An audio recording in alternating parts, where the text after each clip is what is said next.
Info plant کے معزز دوستوں، میں ہوں ماجد ملک اور آپ تمام دیکھنے اور سننے والوں کو السلام علیکم۔ دوستو، ہمارا چینل سبسکرائب کیجئے اور ساتھ موجود بیل آئیکن کو بھی پریس کیجئے تاکہ آپ دیکھ سکیں ہماری معلوماتی اور انٹرٹینمنٹ سے بھرپور ویڈیو سب سے پہلے۔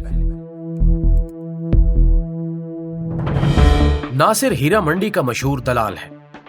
وہ اپنی بیٹیوں اور بیوی سے پیشہ کرواتا ہے یا دوسرے لفظوں میں انہیں چلاتا ہے اور ان کے جسم کو بیچ کر اپنے پیٹ کی دوزخ کی آگ بجھاتا ہے۔ لیکن ایک زمانہ تھا جب یہی ناصر ان کی عزت کا رکھوالا تھا، ایسا ہی غیرت مند جیسا کہ کوئی بھی خاندانی شخص ہوتا ہے۔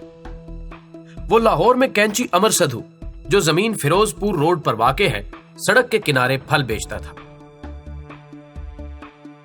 یہاں سے وہ کم از کم اتنا ضرور کما لیتا تھا کہ اپنی 2 جوان بیٹیوں اور اپنی بیوی کو کرائے کا سائبان مہیا کرنے کے علاوہ ان کے لیے 2 وقت کا کھانا ضرور کما لیتا تھا۔ چونکہ کینچی سٹاپ تک کا علاقہ کینٹ کی حدود میں آتا تھا، اس لیے اکثر کینٹونمنٹ بورڈ والے اس کی ریڑی جس پر وہ پھل بیچتا تھا اٹھا کر لے جاتے تھے، اور جب کبھی ایسا ہوتا ان کے گھر نوبت فاقوں تک پہنچ جاتی۔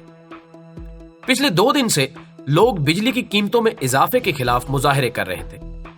لوگ سڑک پر ٹائر جلا کر سڑک کو بلاک کر دیتے، یہ جانے بغیر کہ ان کے اس اقدام سے خود انہی کے لیے بہت سی مشکلات کھڑی ہو جاتی ہیں۔ ناصر کی بیوی نے اسے منع بھی کیا کہ حالات ٹھیک نہیں ہیں، وہ کام پر نہ جائے، مگر ناصر اس بات کو اچھی طرح جانتا تھا کہ اگر وہ ایک دن کام پر نہ گیا تو گھر کا کھانا، بچوں کا دودھ اور گھر کے کرائے کے پیسے کیسے پورے کر پائے گا۔ بس اسی سوچ نے اسے ریڑی لگانے پر مجبور کر دیا، اور شاید یہی سوچ اس وقت پورے پاکستانی معاشرے میں گردش کر رہی ہے۔ ہر آدمی کو اس بات کی فکر کھائے جا رہی ہے کہ اگر وہ کام پر نہ گیا تو اس کے گھر کا چولہا کیسے جلے گا، لیکن اگر وہ نہ ہی جاتا تو اچھا تھا۔ اس دن شرپسندوں کا ایک گروپ جو کالج کے طالب علموں پر مشتمل تھا، اس کا تمام پھل لوٹ لیا۔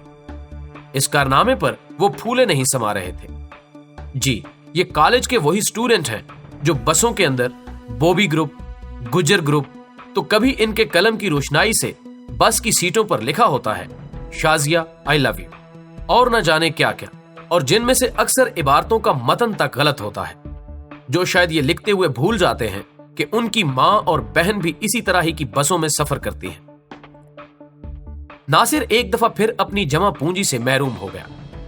شریف آدمی صبر کے علاوہ کچھ نہیں کر سکتا، سو ناصر نے بھی صبر کر لیا اور اگلے دن فروٹ منڈی سے ادھار پھل لے آیا، مگر لگتا ایسے تھا جیسے بدبختی نے صرف اس کے گھر کا رستہ دیکھ لیا ہے۔ اگلے دن کنٹونمنٹ بورڈ والے پھر آ گئے اور اس کا تمام سامان اٹھا لیا۔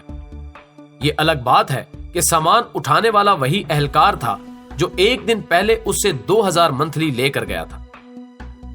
اسی بات پر ناصر مشتعل ہو گیا۔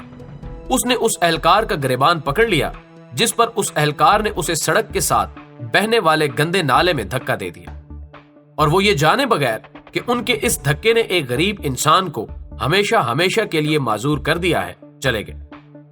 نہ جانے ہمارے ملک میں ہر قصور غریب آدمی کا ہی کیوں گنا جاتا ہے۔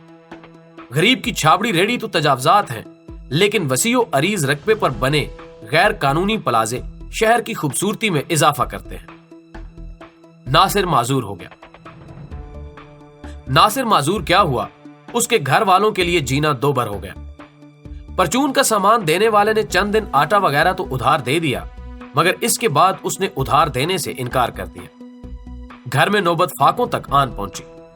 ناصر کی بیوی فاقوں سے تنگ آ کر پرچون والے کے پاس منت سماجت کرنے پہنچ گئی۔ پرچون والے نے کافی عرصے سے ناصر کی بیوی پر آنکھ رکھی ہوئی تھی۔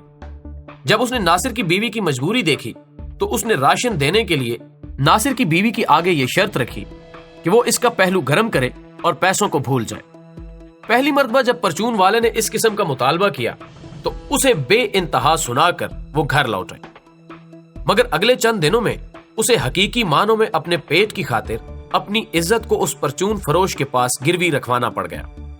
اس کے بعد مالک مکان اور نہ جانے کون کون اپنی ہوس کے لیے غریب کا دامن خریدتے رہے۔